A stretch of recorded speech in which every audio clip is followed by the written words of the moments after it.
दोस्तों, मेरा नाम है कुमकुम बिनवाल। क्या आपने एक चीज नोटिस की? जब से चुनाव की तारीखों का ऐलान हुआ है, हरियाणा और जम्मू कश्मीर वो करंट बीजेपी के अंदर दिखाई नहीं दे रहा, जो कि अमूमन दिखाई देता है। मोदी और अमित शाह की ताबड़तोड़ रैलियां भी अभी तक शुरू नहीं। और तो और मोदी जी आज विदेश दौरे पर निकल गए हैं। कहीं ऐसा तो नहीं दोस्तों कि बीजेपी का आंतरिक सर्वे उसको एक बड़ी हार का इशारा कर रहा है? पता नहीं बीजेपी का आंतरिक सर्वे क्या कह रहा है, लेकिन इस बीच लोकपोल का एक बहुत ही खतरनाक सर्वे आया है। ऐसा सर्वे जो बीजेपी वालों के हौसलों को पस्त कर देगा। दोस्तों, जिस कश्मीर में धारा 370 हटाने को लेकर देश भर में वोट बीजेपी मांगती है, उसका लोकपोल ने जो सर्वे किया है वो वाकई में बीजेपी की कितनी हालत खराब है वो बताता है। दोस्तों, बिना लाग लपेट मैं फटाफट आपको इस सर्वे के रिजल्ट्स बताती हूँ। दोस्तों, लोकपोल के सर्वे को हम इसलिए इंक्लूड कर रहे हैं क्योंकि लोकसभा चुनाव में भी लोकपोल का जो सर्वे था वो बाकी एग्जिट पोल से थोड़ा करीब था। सटीक तो कोई भी नहीं था, लेकिन थोड़ा करीब था। और कर्नाटक में इनका सर्वे काफी सटीक रहा है। तो ये जम्मू कश्मीर को लेकर जो सर्वे लोकपोल ने किया है दोस्तों, अगस्त 2 से लेकर अगस्त 28 तक का है।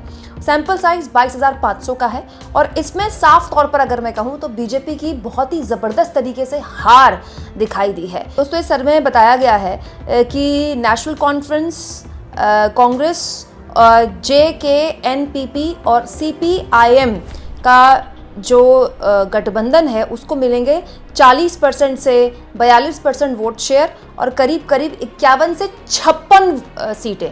इसके अलावा बीजेपी 23 से 26 सीटों के आसपास से मट सकती है और जो वोट शेयर होगा वो 28 से 30% होगा बीजेपी का।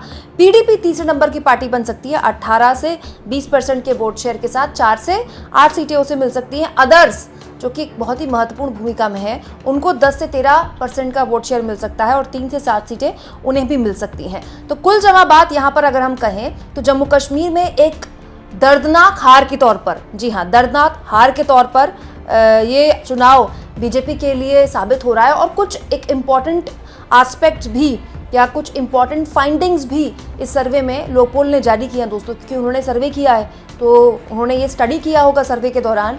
सबसे पहले उन्होंने ये बताया कि कश्मीर में कोई बॉयकॉट नहीं है, जो कि हमने इस लोकसभा चुनाव में भी देखा। जबरदस्त तरीके से लोगों में उत्साह था वोट डालने को लेकर।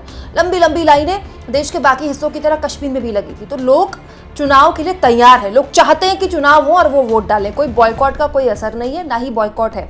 इसके अलावा मल्टीपोलर चुनाव है कश्मीर में, जो कि हर कोई बात कर रहा है। एक तरफ NC और INC का गठबंधन है, मतलब कांग्रेस और नेशनल कॉन्फ्रेंस का गठबंधन है।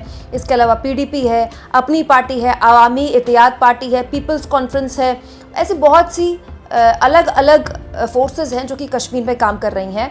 हालांकि इस सर्वे में बताया गया कि पूर्ण राज्य का दर्जा इस वक्त कश्मीर में सबसे बड़ा मुद्दा है और इंडिया अलायंस एच में है। यहाँ पर मैं आपको बता दूं दोस्तों, बीजेपी के लिए कश्मीर ही नहीं, जम्मू से भी बुरी खबर आई है। इस खबर के जरिए दोस्तों, अभी कुछ दिन पहले मैंने आपको बताया था कि जैसे ही बीजेपी की सूची आई चुनाव को लेकर टिकटों के बंटवारे की, जबरदस्त तरीके से जम्मू कश्मीर के बीजेपी के दफ्तर में ही विरोध शुरू हो गया।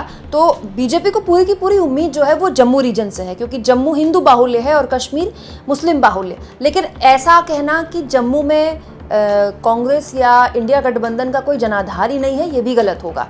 तो अगर ये जो सर्वे के नतीजे हैं उनके हिसाब से अगर हम इसको इंटरप्रेट करें तो फिर इसका मतलब ये कि न केवल बीजेपी कश्मीर में कमजोर हो रही है, बल्कि बीजेपी जम्मू में भी कमजोर हो रही है। दोस्तों, यहाँ मैं आपको ये भी बता दूं कि कल इस खबर के जरिए मैंने आपको बताया था कि बीजेपी ने कश्मीर में जो पहले चरण की 16 सीटें हैं उनमें से 8 में अपने जो उम्मीदवार हैं उनका ऐलान ही नहीं किया।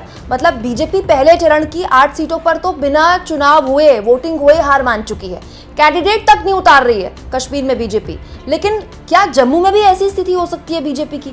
अगर ऐसा हुआ दोस्तों तो आप यकीन मानिए बीजेपी हरियाणा के बाद जम्मू कश्मीर में करारी शिकस्त की तरफ बढ़ रही है, क्योंकि हरियाणा से भी कोई अच्छे संकेत तो आ नहीं रहे हैं। मतलब आप खुद सोचिए दोस्तों, ये कितना अजीब है। पिछले 10 सालों में क्या आपने ऐसा पहले कभी देखा है कि इधर चुनाव की तारीखों का ऐलान हो रहा है और प्रधानमंत्री मोदी ब्रुनेई दौरे पर निकल गए, आज ही विदेश दौरे पर निकले। अमूमन ये होता था कि चुनाव जीतने की मशीन में तब्दील हो चुकी बीजेपी, जो कि साल के 365 दिन 24/7 चुनावी मोड में रहती है, उसके तमाम नेता एक्टिव हो जाते थे। बल्कि उत्तर प्रदेश चुनाव में तो हमने देखा कि चुनाव की तारीखों के ऐलान से पहले ही मोदी जी चुनावी मैदान में उतर जाते हैं, रैलियां शुरू कर देते हैं। लेकिन प्रधानमंत्री मोदी ने जम्मू कश्मीर में अब तक दौरा तक नहीं किया है। मतलब अब तो पहले चरण का मतदान भी करीब है। क्या प्रधानमंत्री कश्मीर में किसी रैली को संबोधित नहीं करेंगे? अरे कश्मीर छोड़िए, जम्मू में प्रधानमंत्री मोदी की कितनी रैलियां होंगी, कब होंगी, इस बारे में अभी तक कोई जानकारी नहीं है। वहीं हरियाणा का हाल भी आप देख लीजिए, अभी तक प्रधानमंत्री हरियाणा में गए नहीं है प्रचार करने के लिए। तो ये एक तब्दीली बताती है कि जमीन पर चुनावी मूड बीजेपी भी भांप रही है। बीजेपी भी ये समझ रही है कि अब विधानसभा चुनाव में बहुत ज्यादा मोदी जी का चेहरा आगे करके जो नुकसान ब्रांड मोदी को होता है, जो कि हाल के सालों में हुआ है। कर्नाटक चुनाव में मोदी जी ने अपने चेहरे पर चुनाव लड़ा, बीजेपी हार गई। इसके अलावा हिमाचल में मोदी जी ने पूरी जिम्मेदारी चुनाव की अपने कंधों पर उठा ली, बीजेपी हार गई। इसके बिल्कुल अपोजिट आप देखिए कि जम्मू कश्मीर में जैसे ही चुनाव आयोग ने तारीखों का ऐलान किया, राहुल गांधी तुरंत मल्लिकार्जुन खड़गे के साथ अपनी पूरी टीम के साथ पहुंच गए कश्मीर। कश्मीर में उन्होंने करीब 1.5-2 दिन का वक्त बिताया। वहां पर उन्होंने कार्यकर्ताओं को संबोधित किया, आम लोगों से मुलाकात की थी। वो तस्वीरें भी उसके बाद सोशल मीडिया में वायरल की गई, उसको भी मीडिया फुटेज मिली। फिर वो जम्मू में भी गए, जम्मू में भी उन्होंने कार्यकर्ताओं से मुलाकात की।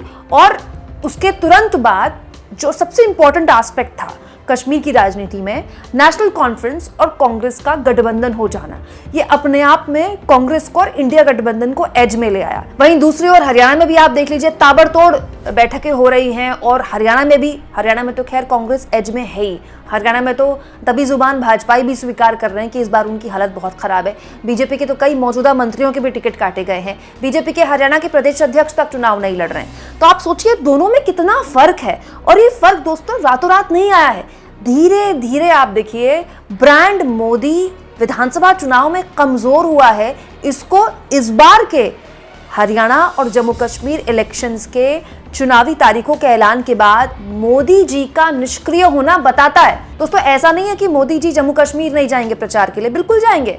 ऐसा नहीं होगा कि वो हरियाणा भी नहीं जाएंगे, बिल्कुल जाएंगे, लेकिन वो एक रस्म अदायगी जैसा होगा। ऐसा होगा कि प्रधानमंत्री क्योंकि हर चुनाव में अपनी पार्टी के लिए एजेंडा सेट करने की कोशिश करते हैं, अपनी पार्टी के लिए प्रचार करते हैं, सबसे बड़े वोट कैचर हैं, तो आप प्रचार कर रहे हैं। लेकिन ये कह देना कि मोदी जी के चेहरे पर अब हरियाणा में बीजेपी चुनाव जीत लेगी या मोदी जी के चेहरे पर जम्मू कश्मीर में अब बीजेपी चुनाव जीत लेगी, ये अब बीजेपी के लिए दूर की कौड़ी साबित हो गया है। और यही दोस्तों लोकपोल के इस सर्वे में दिखाया भी गया है। देखिए आप जो मुद्दे लोकपोल के सर्वे में हैं, वो मुद्दे ऐसे हैं जिस पर बीजेपी को आज नहीं तो कल, केंद्र की मोदी सरकार को आज नहीं तो कल जम्मू कश्मीर के लोगों का सामना करना पड़ेगा। दोस्तों संसद के अंदर अमित शाह इसको लेकर बयान दे चुके हैं कि भारत सरकार पूर्ण राज्य की जो मांग है जम्मू कश्मीर की, वो हम पूरी करेंगे।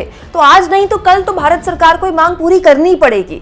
और विपक्ष इसी मुद्दे को लेकर वहां चुनाव लड़ रहा है, पूरा का पूरा मुद्दा ही यही है। वहीं दूसरी ओर बीजेपी ये चाहती थी कि जम्मू कश्मीर में धारा 370 के बाद हालात बदलें, लेकिन फिलहाल ये जो लोकपोल का सर्वे है वो नहीं बताता है। एक और चीज जो इस सर्वे में बताई गई है दोस्तों, अभी तो राहुल गांधी और प्रियंका गांधी की रैलियां शुरू नहीं हुई हैं जम्मू कश्मीर में। सुनने में आया कि प्रियंका गांधी भी प्रचार करने वाली है अपनी पार्टी के लिए। और अब तक जितना भी जानकारों से मेरी बात हुई है वो ये बताते हैं कि इस वक्त जम्मू कश्मीर में, खास तौर पर कश्मीर घाटी में राहुल गांधी सबसे पॉपुलर नेता हैं। भारत जोड़ो यात्रा में भी वो कश्मीर गए थे, वो तस्वीरें भी काफ़ी लोगों को पसंद आई थी। तो ऐसे में जम्मू कश्मीर के अंदर, खास तौर पर कश्मीर के अंदर राहुल गांधी का मोदी जी से ज़्यादा पॉपुलर होना हर लिहाज से मोदी की भविष्य की राजनीति के लिए ठीक नहीं है। आप इस मुद्दे पर क्या सोचते हैं दोस्तों, कमेंट बॉक्स में ज़रूर लिखें। और जितना हो सके चैनल को शेयर करें, सब्सक्राइब करें और थैंक्स और ज्वाइन। दोस्तों ये 2 ऑप्शन हैं जिसके जरिए आर्थिक तौर पर भी आप चैनल के हाथ मजबूत कर सकते हैं। अगर आप ऐसा करना चाहें तो प्लीज़ करें, क्योंकि मैं आपके सब्सक्रिप्शन और आपके व्यूज़ पर ही पूरी तरह से निर्भर हूँ।